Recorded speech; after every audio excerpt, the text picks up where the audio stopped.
নামাজ আদায় করার জন্য আজকের এই মহান জিলহজ মাসের আজকের এই পবিত্র জুমার নামাজ আদায় করার জন্য যিনি আমাকে আপনাকে তৌফিক করে দিলেন, সুযোগ করে দিলেন, ব্যবস্থা করে দিলেন, সেই মহান মালিকের দরবারে কালিমাতুশ শুকর একবার বলি আলহামদুলিল্লাহ।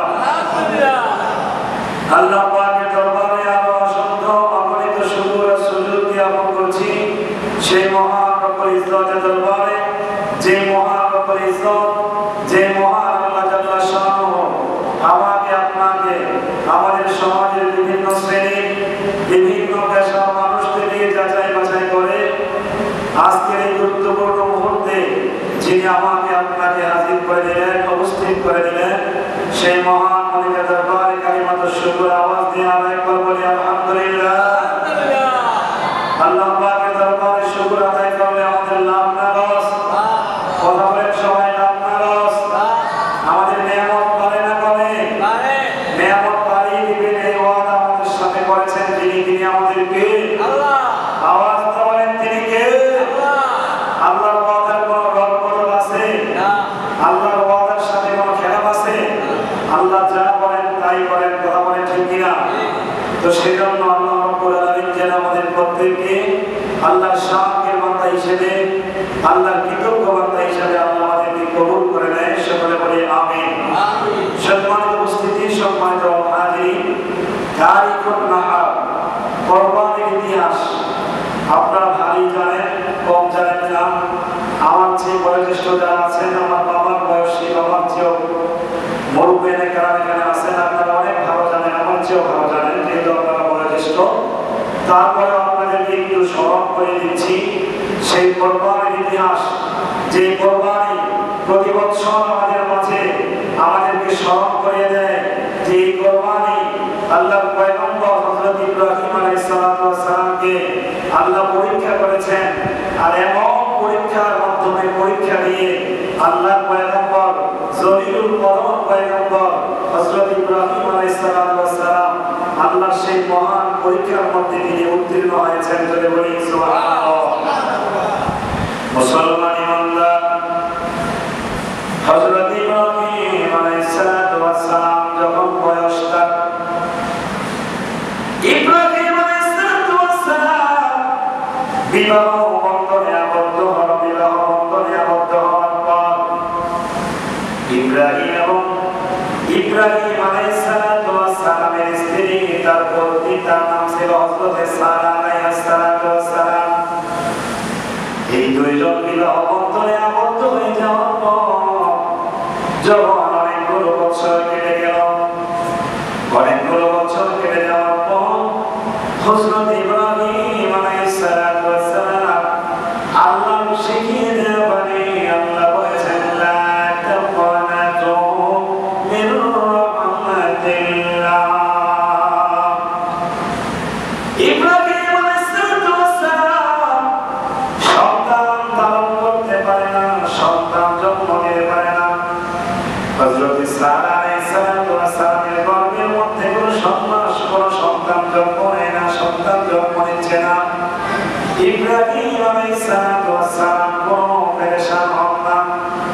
ইব্রাহিম আলাইহিস সালাতু ওয়াস সালাম আমার আল্লাহর প্রতি ডিপেন্ডেন্ট, আল্লাহর প্রতি নির্ভরশীল। বারবার হযরত ইব্রাহিম আলাইহিস সালাতু ওয়াস সালাম আল্লাহর কাছে দোয়া করে, রব্বি হাবলি মিনাস সালিহিন, রব্বি হাবলি মিনাস সালিহিন। ও আল্লাহ, আপনি আমাকে একটি নেককার সন্তান দেন, আপনি আমাকে একটি ভালো সন্তান দেন, জোরে বলি সুবহানাল্লাহ। নেককার সন্তানের জন্য দোয়া করে। কি সন্তান? আমাদেরকেও কি সন্তান চাইতে হবে? নেককার সন্তান চাইতে হবে। সন্তান তো অনেকেরই হয়, এমন অনেক বাবা দেখা যায় 3 জন 4 জন 2 জন ছেলে, কিন্তু বাবাকে খাবার দেয় না, এমন সন্তান আছে না? জীবন আছে না নাই? তো এই সন্তান 8 জন 10 জন 20 জন হয় কি লাভ? কোনো লাভ আছে নি? কোনো লাভ নাই। নেককার সন্তান আপনার একজন হলেই না, একজনই যথেষ্ট। এজন্য হযরত ইব্রাহিম আলাইহিস সালাতু ওয়াস সালাম তিনি আল্লাহর দরবার থেকে তিনি পেরেশান না হয়ে, নৈরাশ না হয়ে বারবার তিনি আল্লাহ পাকের দরবারে দোয়া করেছেন যে রব্বি হাবলি মিনাস সালিহিন, আল্লাহ গো আপনি আমাকে একটি নেককার সন্তান দিন, একটি ভালো সন্তান দিন, একজন ভালো নেককার সন্তান আপনি আমাকে দান করেন বলি সুবহানাল্লাহ। এই দিক দিয়ে হযরত ইব্রাহিম আলাইহিস সালাতু ওয়াস সালামের প্রথম স্ত্রী হযরত সারা আলাইহিস সালাতু ওয়াস সালাম তিনি দেখলেন একটা পর্যায়ে যখন তার গর্ভ থেকে আর সন্তান জন্ম নিচ্ছে না, সন্তান জন্ম না নেওয়ার ফলে হযরত সারা আলাইহিস সালাতু ওয়াস সালাম নবী ইব্রাহিম আলাইহিস সালাতু ওয়াস সালামকে বললেন, আল্লাহ পয়গম্বর গো আপনি তো আমাকে নিয়ে দীর্ঘদিন ঘর সংসার করছেন, আপনার ওরস থেকে আমার গর্ভে কোনো সন্তান হচ্ছে না, আপনি একটু আরেকটা বিবাহ বন্ধনে আবদ্ধ হয়ে দেখেন আপনার কোনো সন্তান জন্ম হয় কিনা ধরে বলি সুবহানাল্লাহ। হযরত সারা আলাইহিস সালাতু ওয়াস সালাম নিজেই তিনি বিবি হাজরা আলাইহিস সালাতু ওয়াস সালামের সাথে বিবাহ বন্ধনে আবদ্ধ করে দিলেন, বিবাহ বন্ধনের ব্যবস্থা করে দিলেন। আল্লাহর পয়গম্বর হযরত ইব্রাহিম আলাইহিস সালাতু ওয়াস সালাম আর হযরত হাজরা আলাইহিস সালাতু ওয়াস সালাম এই দুইজন যখন বিবাহ বন্ধনে আবদ্ধ হলেন, বিবাহ বন্ধনে আবদ্ধ হওয়া পরে হযরত ইব্রাহিম আলাইহিস সালাতু ওয়াস সালাম দোয়া করার বন্ধ দেন না, প্রতিনিয়ত তিনি দোয়া করতেই আছেন যে রব্বি হাবলি মিনাস সালিহিন, আল্লাহ আপনি আমাকে একটা নেককার সন্তান দিন, আপনি আমাকে একটা ভালো সন্তান দিন জয় বলি সুবহানাল্লাহ। হযরত ইব্রাহিম আলাইহিস সালাতু ওয়াস সালাম তিনি বারবার দোয়া করেন। একটা সময় হযরত ইব্রাহিম আলাইহিস সালাতু ওয়াস সালামের দোয়া কবুল করলেন। জানেন ইব্রাহিম রে তোমার দোয়া কবুল, তোমার দোয়া কবুল, তোমার দোয়া কবুল, তোমার দোয়া কবুল করে দিলাম সুবহানাল্লাহ। এবার হযরত ইব্রাহিম আলাইহিস সালাতু ওয়াস সালাম কে আল্লাহ কোরআনের ভাষায় জানিয়ে দিলেন ফাতাশশারনাহু বিগুলামিন হালিম। আল্লাহ কোরআনের ভাষায় জানিয়ে দিলেন বন্ধু ইব্রাহিম খলিল, ও ইব্রাহিম খলিল গো আমি আপনাকে একটা নেককার সন্তানের শুভ সংবাদ দিলাম, আমি আপনাকে একটা নেককার সন্তানের শুভ সংবাদ দিলাম।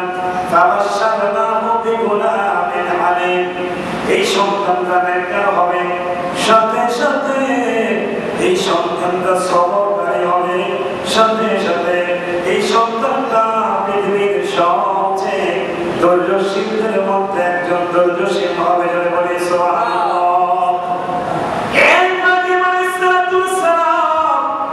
এই সন্তানটা এত ভালো হবে, এই সন্তানটা এত ধৈর্যশীল হবে, আপনি যা বলবেন আপনার কথাগুলো মেনে নিবে, আপনার সমস্ত কথাগুলো আপনার সন্তান মেনে নিবে বলে সুবহানাল্লাহ।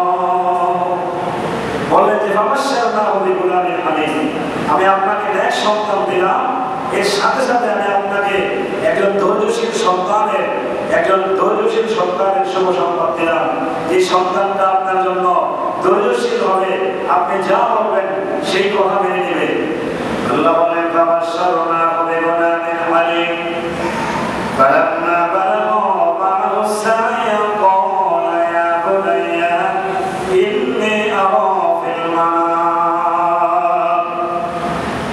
ইব্রাহিম আলাইহিস সালাতু ওয়াস সালাম বর্ণনা দিচ্ছেন ফালাম্মা বালাগা মা'আহু সা'য়া ক্বালা ইয়া বুনাইয়া ইন্নী আরা ফিল মানাম, আল্লাহ আমাকে একটা নেককার সন্তান, একজন ধৈর্যশীল সন্তানের শুভ সংবাদ দিলেন। ফালাম্মা বালাগা মা'আহু সা'য়া ক্বালা ইয়া বুনাইয়া ইন্নী আরা ফিল মানাম, এই সন্তানটা যখন 12 থেকে 13 বছর বয়সের হলো, এই সন্তানটা যখন আমাকে বিভিন্ন কাজে সহযোগিতা করতে লাগলো, এই সন্তানটা যখন আমি যেই কাজে যাই ওই কাজের মধ্যে আমাকে সহযোগিতা করে, সন্তান হিসাবে বাবাকে সহযোগিতা করে, এমন একটা সময় যখন উপনীত হলো 12 থেকে 13 বছর যখন হলো, এই সন্তানটার প্রতি দিন দিন যখন আমার মায়া বেড়েই লাগলো, আমার আদর যত্ন বেড়েই লাগলো, এমন সময় আল্লাহ আমাকে স্বপ্নে দেখাইলেন, ও বন্ধু ইব্রাহিম খলিল আপনি আল্লাহর রাহে কুরবানি করেন, আপনি আল্লাহর রাস্তায় আল্লাহর সন্তুষ্টির জন্য কুরবানি করেন জোরে বলি সুবহানাল্লাহ। হযরত ইব্রাহিম আলাইহিস সালাম স্বপ্নে দেখার পরের দিন তিনি 100 আল্লাহর রাস্তায় কুরবানি করলেন। সুবহানাল্লাহ। আবার পরের রাত যখন আসলো, ইব্রাহিম আলাইহিস সালামকে বললেন, আপনি আল্লাহর রাস্তায় আপনার সবচেয়ে প্রিয় বস্তু কুরবানি করেন। ইব্রাহিম আলাইহিস সালাম আল্লাহর রাস্তায় তিনি আবার 100 কুরবানি করলেন। জোরে বলি সুবহানাল্লাহ। আল্লাহ ইব্রাহিম আলাইহিস সালামের কাছে স্বপ্নে কাম পাঠাচ্ছে, ও বন্ধু ইব্রাহিম খলিল, আপনার সবচেয়ে আল্লাহ বস্তু, আপনার সবচেয়ে প্রিয় বস্তু, যে বস্তু আপনার কাছে সবচেয়ে প্রিয়, ওই বস্তুটা আপনি আল্লাহর রাহে কুরবানি করেন। জোরে বলি সুবহানাল্লাহ। ইব্রাহিম আলাইহিস সালাম 2 দিন 2 রাত স্বপ্ন দেখলেন, 2 বার 2 100 করে 200 উট কুরবানি করলেন। আবার তিনি 3 নম্বর রাতে তিনি 1000 উট কুরবানি করে দিলেন। 1000 উট কুরবানি করে দেওয়ার পর আল্লাহ বারবার বলতেছে, ইব্রাহিম তুমি আল্লাহর রাস্তায় তোমার সবচেয়ে প্রিয় বস্তু কুরবানি করো। ইব্রাহিম আলাইহিস সালাম তিনি পেরেশান হয়ে গেলেন। তিনি বললেন, কি করব, কি করতে পারি? আল্লাহর পরীক্ষা আমি কিভাবে উত্তীর্ণ হতে পারি? আমার সবচেয়ে প্রিয় বস্তু কি হতে পারে? ইব্রাহিম আলাইহিস সালাম মনে মনে ভাবলেন, আমার সন্তান ইসমাঈল আলাইহিস সালাম ছাড়া আর কেউ আমার প্রিয় বস্তু হতে পারে না। জোরে বলি সুবহানাল্লাহ। ইব্রাহিম আলাইহিস সালাম তিনি মনে মনে ভাবলেন, আমার এই সন্তানটাকে আল্লাহ, আমার 80 বছর বয়স। ইব্রাহিম নবীর যখন 80 বছর বয়স, তাফসীরের কিতাবের মধ্যে এসেছে 80 বছর বয়স যখন ইব্রাহিম আলাইহিস সালাম ইব্রাহিম নবীকে আল্লাহ এমন সুন্দর একটা শুভ সংবাদ দিলেন, দৈর্যশীল পুত্রের শুভ সংবাদ দিলেন। জোরে বলি সুবহানাল্লাহ। কত বছর বয়সে? 80 বছর বয়সে। আমাদের এই বাংলাদেশে সাধারণত কোনো পুরুষ 80 বছর বয়সে জন্ম দেয় না, কথা ঠিক না, দেয়নি? সাধারণত দেয় না। যদি ব্যতিক্রম হয় সেটা ভিন্ন বিষয়, এক্সেপশন তো এক্সেপশন নেই। বা সাধারণত আমাদের বাংলা সহ বিভিন্ন দেশে কোনো পুরুষের বয়স 80 হলে সন্তান জন্ম দেয় এমন দেখা যায় না। তো হযরত ইব্রাহিম আলাইহিস সালাম তিনার কোনো সন্তানই নাই, এই সন্তানটাকে তিনি 80 বছর বয়সে পেলেন। সন্তানটা পাওয়ার পর এই সন্তানের বয়স যখন 13 বছর হলো, এই 13 বছর বয়স হওয়ার পরে সন্তানটা যখন বাবার সাথে বিভিন্ন কাজে সহযোগিতা করে, বিভিন্ন কাজে যখন হেল্প করা শুরু করলো, ঠিক এই সময়টার মধ্যে আল্লাহ হযরত ইব্রাহিম আলাইহিস সালামকে স্বপ্নে দেখালেন যে তোমার প্রিয় বস্তুটা কুরবানি করো। হযরত ইব্রাহিম আলাইহিস সালাম এবার বুঝে নিলেন যে আমার মনে হয় আমার কাছে এই মুহূর্তে আমার ইসমাঈল ছাড়া আমার কাছে আর কোনো প্রিয় বস্তু হতে পারে না। আল্লাহ পাক মনে হয় আমার কাছ থেকে আমাকে কাছে আমার ইসমাঈলকে চাচ্ছে, আমার ইসমাঈলকে আমাকে কুরবানি করার জন্য বারবার তাকিদ দিচ্ছে, বারবার বলছে। জোরে বলি সুবহানাল্লাহ। হযরত ইব্রাহিম আলাইহিস সালাম এই স্বপ্নে দেখার পর তিনি বললেন, ক্বালা ইয়া বুনাইয়া ইন্নী আরা ফিল মানামি আন্নী আযবাহুকা ফানজুর মাযা তারা। হযরত ইব্রাহিম আলাইহিস সালাম তিনি চাইলে সাথে সাথে তার সন্তানটাকে তিনি কুরবানি করে দিতে পারতেন। হযরত ইব্রাহিম আলাইহিস সালাম বললেন, আমি আমার সন্তানের অনুমতি চাইলাম, আমি দেখতে চাইলাম আমার সন্তানটা কেমন। কেন নবীদের সন্তান নবী হযরত ইসমাঈল আলাইহিস সালামকেও আল্লাহ একজন পয়গম্বর বানায়া, নবী বানায়া পাঠাইছেন। জোরে বলি সুবহানাল্লাহ। ইব্রাহিম বললেন, আমি চাইলে সাথে সাথে আমার সন্তানটাকে আমি নিজেই ছড়িয়ে দিয়ে আমার সন্তানটাকে সন্তানের অনুমতি দিতে আমি কুরবানি করে দিতে পারতাম, কিন্তু না, আমি এটা করলাম না। আল্লাহ আমাকে আগে জানাই দিয়েছেন, ফাবাশশারনাহু বিগুলামিন হালিম। আল্লাহ বলেছেন আমার সন্তানটা ধৈর্যশীল হবে, আমার সন্তানটা নেককার হবে। এই জন্য আমার সন্তানকে দেখি আমার সন্তান এই ব্যাপারে কি বলে। ইব্রাহিম বললেন, দেখেছি আমি তোমাকে কুরবানি করি, ইন্নী আযবাহুকা, আমি তোমাকে জবাই করে আমি তোমাকে কুরবানি করি। এই কথা শোনার সাথে সাথে আল্লাহর পয়গম্বর ইসমাঈল আলাইহিস সালাতু ওয়াস সালাম বললেন, ফানজুর মাযা তারা। আল্লাহ সন্তান ইসমাঈল আলাইহিস সালাতু ওয়াস সালাম বললেন, ও আব্বা, আপনাকে আল্লাহ যা স্বপ্নে দেখাইছেন, আপনি আল্লাহর স্বপ্নকে আপনি তামিল করেন, এই ব্যাপারে আমার কোনো মতামত নেই, এই ব্যাপারে আমার কোনো কথা নেই। আল্লাহ যদি আমাকে চেয়ে থাকেন, আল্লাহ যদি আমাকে কুরবানির জন্য চেয়ে থাকেন, এর চেয়ে আমার সৌভাগ্য আর কোনো কিছুই হতে পারে না। যদি বলি সুবহানাল্লাহ।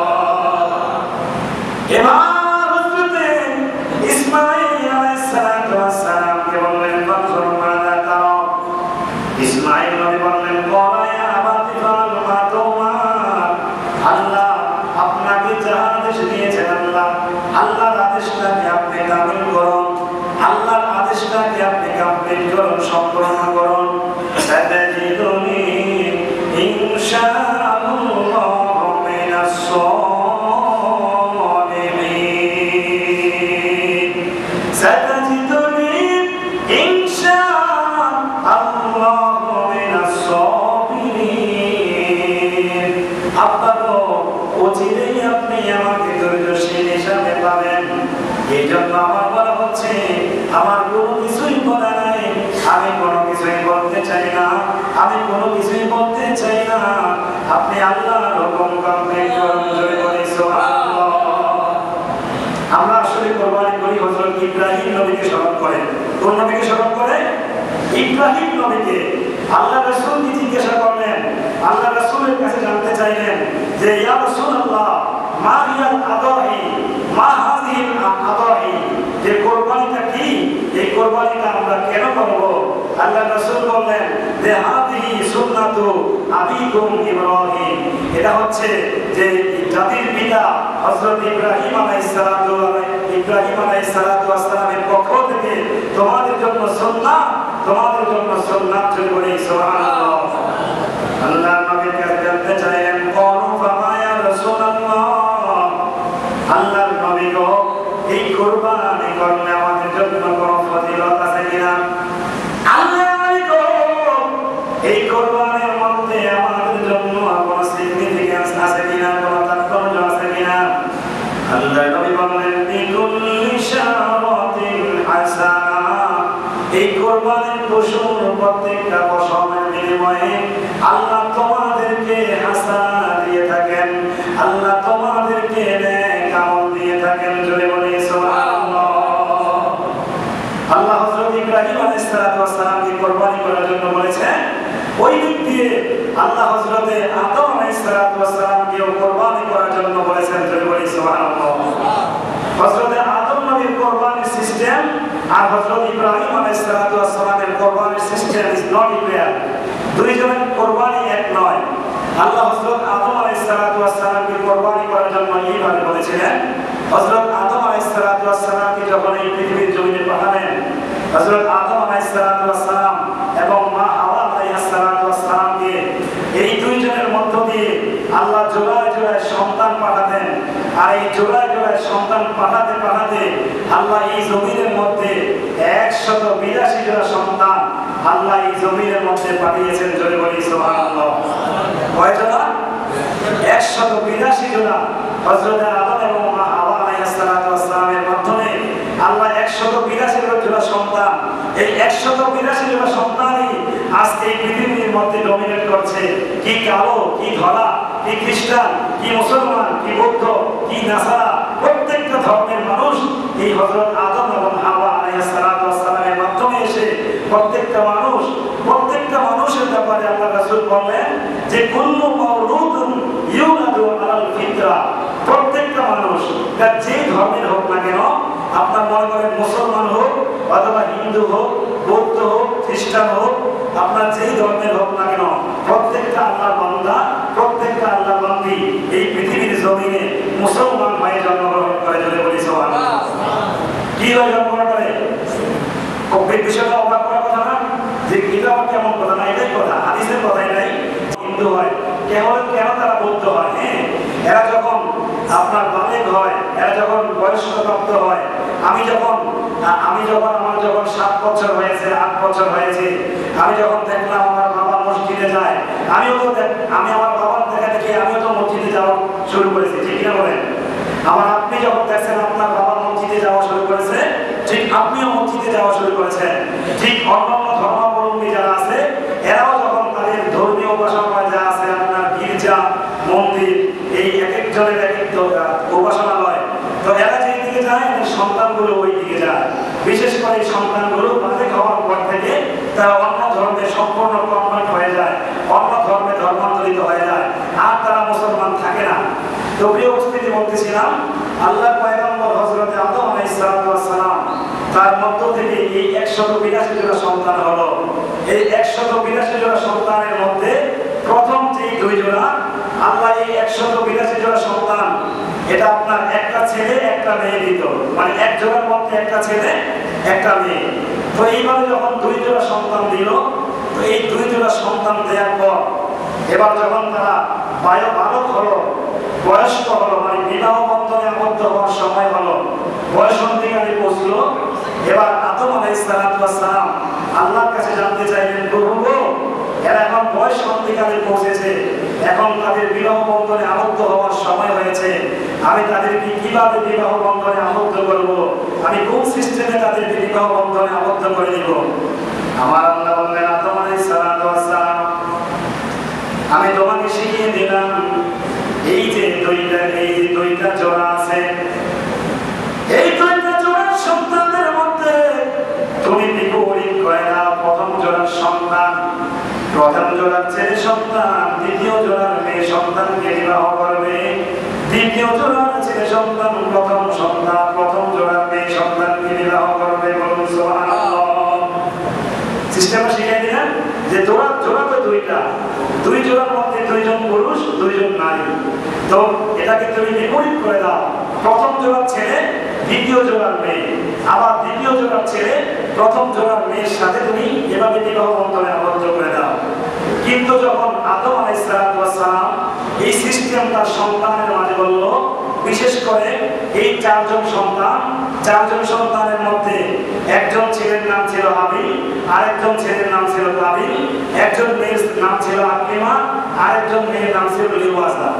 তো এই 4 জন সন্তান যখন বলার পরে আপনার কাবিল বলতেছে যে না, আপনার দ্বিতীয় জোড়ার যে 2 জন সন্তানের মধ্যে দ্বিতীয় জোড়ার মেয়েটা হয়েছে একটু সুন্দরী, আর প্রথম জোড়ার মেয়েটা হয়েছে কালো। এবার কাবিল বলতেছে যে না, আমার সাথে যেহেতু আমার বোন সুন্দরী আকলিমা যেহেতু আমার সাথে জন্মগ্রহণ করেছে, আমার সাথে এসেছে, আমরা একসাথে খেলার সাথে, তাহলে বিবাহ করতে হলে আমি আকলিমাকে বিবাহ করবো, আমার যেহেতু সে সুন্দরী। যেহেতু ওই দিক দিয়ে প্রথম জোড়া আমার ভাই হাবিবের সাথে আমার বোন যে লিওয়াজা আছে, এরা এই 2 জন বিবাহ করবে, আর আমি আমার জোড়া আমার বোনকে বিবাহ করবো। এবার যখন আদম আলাইহিস সালাম আবার আল্লাহর কাছে বললেন, আল্লাহ গো, আমার সন্তানগুলো তো আমার কথা শুনতেছে না, আমার ফয়সালা, আমার মীমাংসা শুনতেছে না, তাহলে আমি এখন কি করব? এবার আমার আল্লাহ হযরত আদম আলাইহিস সালামকে জানিয়ে দিলেন, হে আদম, এই সন্তানগুলোকে তুমি কুরবানি করার জন্য বলো, এই সন্তানগুলোকে তুমি কুরবানি দেওয়ার জন্য বলো, এই সন্তানগুলো কুরবানি করবে, যার কুরবানি কবুল হবে, ওই কুরবানি কবুল যার হবে, ওই ব্যক্তি বিবাহ করবে আকলিমাকে, যার কুরবানি কবুল হবে না সে বিবাহ করবে লিওয়াজাকে, কুৎসিত মেয়েটাকে, কালো মেয়েটাকে বিবাহ করবে। এবার আল্লাহর কথা মতো 2 ভাই পাহাড়ে চলে গেল। 2 জন কৃষি কাজ করত, কৃষি কাজের 2 রকম, একজন ধান আরেকজন গম। 2 জন 2 জায়গার মধ্যে ধান এবং গম 2 জায়গায় রেখে দিল। আল্লাহ জানায় দিলেন, আসমান থেকে ফেরেশতা এসে যায়, দ্রব্যগুলো যার কোরবানির মালগুলো, কোরবানির দ্রব্যগুলো আসমান থেকে এসে জানায় দিবে, বুঝতে পারবে তার কোরবানি কবুল হয়েছে। আর যার দ্রব্যগুলো পুরানো হয় নাই, জাগানো হয় নাই, তার কোরবানি কবুল হয় নাই। যদি বলি সুবহানাল্লাহ। আল্লাহ আল্লাহর ইশারা মতো হাবিল যে জায়গার মধ্যে কোরবানির দ্রব্যগুলো রেখেছিল, কোরবানির পণ্যগুলো রেখেছিল, ওই ধানগুলো আসমান থেকে ফেরেশতা এসে জ্বালায় দিল। আর কাবিল যে জায়গার মধ্যে গম রেখেছিল, ওই গমগুলো আসমান থেকে ফেরেশতা এসে জ্বালাইল না। এবার স্পষ্ট হয়ে গেল হাবিল বিবাহ করবে আকলিমাকে, কাবিল বিবাহ করবে লিওয়াজাকে। জোরে বলি সুবহানাল্লাহ।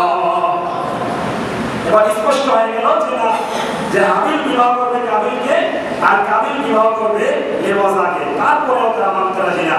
আপনারা জানেন তারপরে এই দুই ভাই হাবিল এবং কাবিল, হাবিল কাবিলকে হত্যা করেছিল তার এই তার সুন্দরী বোনকে বিবাহ করার জন্য। তো ওইখান থেকে আজকে পর্যন্ত যত মানুষ হত্যা হয়, যত মানুষ এই পৃথিবীতে পতন হয়, সমস্ত পতনের দায়ভার এই হাবিলও কিছু বহন করবে। আর এই পৃথিবীতে বর্তমানে পর্যন্ত যত মানুষ শহীদ ইমামের মর্যাদা পায়, এই একজন আরেকজনকে কতল করে ফেলে, একজন আরেকজনকে মেরে ফেলে, ওই কথাটা, ওই আপনার মানুষের মধ্যে ওই মেজাজটা, ওই ভাবটা ওইখান থেকে মানুষের মধ্যে পয়দা হয়েছে। বর্তমানে পর্যন্ত যত মানুষ শহীদ হয়, প্রত্যেকটা মানুষ ওই শহীদের মর্যাদা হযরত কাবিল পাবে। যদি বলি সুবহানাল্লাহ। প্রিয় উপস্থিতি, বলতেছিলাম হযরত ইব্রাহিম আলাইহিস সালাম যখন তার সন্তানকে নিয়ে কোরবানি করতে যাচ্ছে, এবার কোরবানি করতে যাওয়ার সময় আবার শয়তান তাকে ধোঁকা দিচ্ছে। শয়তান হযরত ইসমাঈল আলাইহিস সালামকে বলতে লাগলো যে তুমি কোথায় যাচ্ছ, কোথায় যাচ্ছ? শয়তান হযরত ইসমাঈল আলাইহিস সালাম স্পষ্ট করে বলে দিল যে আমার বাবা আমাকে কোরবানি করার জন্য নিয়ে যাচ্ছে, আমার বাবা স্বপ্নে দেখেছে আমাকে কোরবানি করবে। এবার শয়তান হযরত ইসমাঈল আলাইহিস সালামকে ধোঁকা দিতে লাগলো যে তুমি কি বলো, আল্লাহ তোমার বাবাকে তোমার বাবা তোমাকে কোরবানি দেওয়ার জন্য নিচ্ছে না, তোমার বাবা তোমাকে জবে করার জন্য নিয়ে যাচ্ছে, তোমার বাবা তোমাকে কতল করে ফেলবে, তোমার বাবা তোমাকে মেরে ফেলবে। জোরে বলি নাউজুবিল্লাহ। শয়তানকে হযরত ইসমাঈল আলাইহিস সালাম ওই জায়গায় শয়তানকে দূর করার জন্য তিনবার শাস্তি করে কঙ্কর নিক্ষেপ করেছিলেন। জোরে বলি সুবহানাল্লাহ। সেই জন্য অত্যবধি সেই ইতিহাসটাকে স্মরণ করে রাখার জন্য এখন যারা হজ করতে যায়, ওই মিনা গেলে যে জায়গায় হযরত ইসমাঈল আলাইহিস সালামকে কোরবানি করার জন্য নিয়ে যাওয়া হয়েছিল, ওই জায়গায় এখনো হাজী সাহেবরা ওই জায়গায় গেলে এখনো শয়তানকে লক্ষ্য করে পাথর নিক্ষেপ করে। প্রিয় উপস্থিতি, হযরত ইসমাঈল আলাইহিস সালামকে কোরবানি করার জন্য নিয়ে গেল, ইসমাঈল আলাইহিস সালামকে কোরবানি করার জন্য সরিয়ে দিল। অনেক বড় ইতিহাস, আমি ছোট করে দিচ্ছি। হযরত ইসমাঈল আলাইহিস সালামকে সরিয়ে দেওয়ার পর হযরত ইসমাঈল আলাইহিস সালামের গলার মধ্যে ছুরি চালাচ্ছে। ছুরি চালানোর পর হযরত ইব্রাহিম আলাইহিস সালাম এমন ধারালো ছুরি দিয়ে ইসমাঈল নবীর গলা কাটার জন্য চেষ্টা করতেছে, কিন্তু গলা একটা পশমও কাটে না। জোরে বলি আল্লাহু আকবার। এবার হযরত ইসমাঈল আলাইহিস সালাম তার বাবাকে বলতেছে, বাবা গো, আপনি একটা কাজ করেন, একটা হৃদয় বিদারক সময় এখন আপনার মনে হয় আমাকে দেখে আপনার মায়া লাগতেছে, হে বাবা আমার চোখটাকে আপনি বেঁধে নিন, আপনার চোখটাকে আপনি বেঁধে নিন, তাহলে আপনার মায়া হবে না, আপনার দয়া হবে না। আমার মনে হয় আপনার মায়া হচ্ছে, আপনার দয়া হচ্ছে, এই জন্য আমি জবে হচ্ছি না, আমার গলাটা কাটছে না। হযরত ইব্রাহিম আলাইহিস সালাম সন্তানের কথা মতো ইব্রাহিম নবীর চক্ষুগুলো বেঁধে নিল, ইসমাঈল নবীর চক্ষুগুলো বেঁধে নিল। ইব্রাহিম আলাইহিস সালাম চক্ষু বেঁধে নিয়ে এবার সন্তানকে আবার জবে করার জন্য, আল্লাহর হুকুম তামিল করার জন্য আবার ছুরি চালাইল। এবার দেখতেছে ইসমাঈল নবীর গলা কাটছে না, একটা পশমও কাটছে না। হযরত ইব্রাহিম আলাইহিস সালাম মনের লাগে ইব্রাহিম নবীর হাতের ছুরিটা একটা পাথরের মধ্যে নিক্ষেপ করেছে, এবং তার ছুরি পাথরটার সাথে সাথে কি খণ্ডিত হয়ে গিয়েছে। বলি আল্লাহু আকবার। ইব্রাহিম আলাইহিস সালাম আবার সন্তানকে জবাই করার জন্য, কোরবানি করার জন্য চেষ্টা করতেছে। অনেকক্ষণ চেষ্টা করার পরে আবার সন্তান বলতেছে, বাবা আপনি আমাকে একটু উপর করে নেন, সম্ভবত আপনার বেশি মায়া হচ্ছে, সম্ভবত বেশি আপনার মায়া হচ্ছে, যদি আপনি আমার চেহারাটা না দেখেন তাহলে আমি জবে পেয়ে যাব। কিন্তু আল্লাহ হযরত ইসমাঈল আলাইহিস সালামের গলার মধ্যে কুদরতি ভাবে এমন একটা ব্যবস্থা করে দিয়েছিলেন যে হযরত ইব্রাহিম নবী যতই গলার মধ্যে ছুরি চালাক না কেন ইসমাঈল নবীর গলা কাঁপবে না, বলি সুবহানাল্লাহ। হযরত ইব্রাহিম আলাইহিস সালাম ইসমাঈল নবীকে এবার উপর করে দিলেন। আল্লাহ রাব্বুল আলামিন হযরত ইসমাঈল আলাইহিস সালামের এই গলার মধ্যে আপনার এমন কুদরতি একটা ব্যবস্থা করে রেখেছেন যেন তার গলা না কাটে। কিন্তু আল্লাহ তো জানেন না যে আবার ইব্রাহিম আলাইহিস সালাম তার সন্তানকে জবাই করার জন্য ভিন্ন মত পোষণ করবেন, আবার উপর করে দিবেন। আল্লাহ দেখলেন যে হে ইব্রাহিম, তুমি দ্রুত জান্নাত থেকে একটা দুম্বা নিয়ে যাও, জান্নাত থেকে একটা প্রাণী নিয়ে যাও, আর প্রাণী নিয়ে আমার পয়গম্বর ইসমাঈল আলাইহিস সালামকে সরিয়ে তুমি দ্রুত ওই জায়গার মধ্যে জান্নাত থেকে একটা দুম্বা অথবা একটা প্রাণী নিয়ে ওই জায়গার মধ্যে রেখে দাও, যদি বলি সুবহানাল্লাহ। হযরত ইব্রাহিম আলাইহিস সালাম আল্লাহর কথা মতো জান্নাত থেকে দুম্বা আনতে তিনি তাকবীর দিতে লাগলেন, আল্লাহু আকবার, আল্লাহু আকবার, বলেন আল্লাহু আকবার, আল্লাহু আকবার। জিবরাইল আলাইহিস সালাম জান্নাত থেকে দুম্বা নিয়ে আসতে আসতে তিনি তাকবীর দিতে লাগলেন। আর এই তাকবীরের আওয়াজ শুনে হযরত ইসমাঈল আলাইহিস সালাম বাবার চুরির নিচ থেকে তিনি আনন্দে আত্মহারা হয়ে তিনি লা ইলাহা ইল্লাল্লাহু আল্লাহু এই তাকবীর তিনি পড়লেন। আর সন্তানের মুখের আওয়াজ শুনে আল্লাহর পয়গম্বর ইব্রাহিম আলাইহিস সালাম বললেন, আল্লাহু আকবার, আল্লাহু আকবার, লিল্লাহিল হামদ, বলি সুবহানাল্লাহ। এইভাবে তিনজন হযরত জিবরাইল আলাইহিস জান্নাত থেকে দুম্বা নিয়ে আসতেছেন আর বলতেছেন যে লা ইলাহা আল্লাহু আকবার, আল্লাহু আকবার। আর ইসমাঈল নবী তার বাবার ঝুলির নিচ থেকে পড়তেছেন আল্লাহু আকবার, লা ইলাহা ইল্লাল্লাহু আল্লাহু। আর এই সন্তানের আওয়াজ শুনে তিনি আবারও ধ্বনি দিচ্ছেন আল্লাহু আকবার, আল্লাহু আকবার, লিল্লাহিল হামদ। এই ধ্বনি দিয়ে এবার যখন দেখলেন যে তিনি আবার ছুরি চালাচ্ছেন, দেখতেছেন যে এবার আপনার কেমন যেন রক্ত প্রবাহ হচ্ছে, যেন গলা কেটে যাচ্ছে। তিনি যখন গলা কেটে যাওয়ার পর তিনি যখন চোখ খুললেন, দেখতে পাইলেন যে তিনি সন্তান ইসমাঈল আলাইহিস সালাম সাথেই দাঁড়িয়ে রয়েছেন। কিন্তু তার পিতাকে যে কোরবানি করার জন্য বলেছেন, কোরবানি ঠিকই করেছেন, সন্তানকে নয় কোরবানি করেছেন আল্লাহর এই জমিনের প্রাণী, জোরে বলি সুবহানাল্লাহ। এজন্য হযরত ইব্রাহিম আলাইহিস সালামকে আল্লাহ বললেন যে ইন্না কাযালিকা নাজজিল মুহসিনিন ওয়া নাদাইনাহু আইয়া ইব্রাহিম। হে ইব্রাহিম, ইব্রাহিম নবীকে দেখে বললেন, ইব্রাহিম, আমি সৎ লোকদেরকে, ভালো লোকদেরকে আমি আল্লাহ এইভাবে পরখ করে থাকি, আমি এইভাবে যাচাই করে থাকি। ইব্রাহিম, তুমি আমার পরীক্ষায় তুমি পাস করেছো, তুমি আমার পরীক্ষায় উত্তীর্ণ হয়েছো। হযরত ইসমাঈল আলাইহিস সালাম এবং ইব্রাহিম নবী কুরবানি কবুল করে ওই দিন থেকে অন্ত পর্যন্ত, অর্থ নয় শুধু সেই কিয়ামত পর্যন্ত, সেই ইব্রাহিম নবীর সুন্নাতের অনুসরণে সেই ইব্রাহিম নবীর এই কুরবানির গুরুত্ব আমার নবীও দিয়েছে, আমার নবীও কুরবানি করেছে এবং এই কুরবানির গুরুত্ব হাদিস শরীফের মধ্যে আমার নবীও জানিয়ে দিয়েছেন। এই কুরবানি সেই কিয়ামত পর্যন্ত চলবে। আমরা যারা কুরবানি করব একমাত্র লিল্লাহিয়াতের জন্য, আল্লাহর জন্য আমাদের ইরাদাকে ঠিক করে, আমাদের সম্পূর্ণ ইরাদা একমাত্র আল্লাহর জন্য যেন হয়। আমরা যারা কুরবানি করব, আল্লাহ আমাদের কুরবানি যেন সহিভাবে কবুল করে, সকলে বলেন আমিন। ওয়া মা আলাইনা ইল্লাল বালাগ।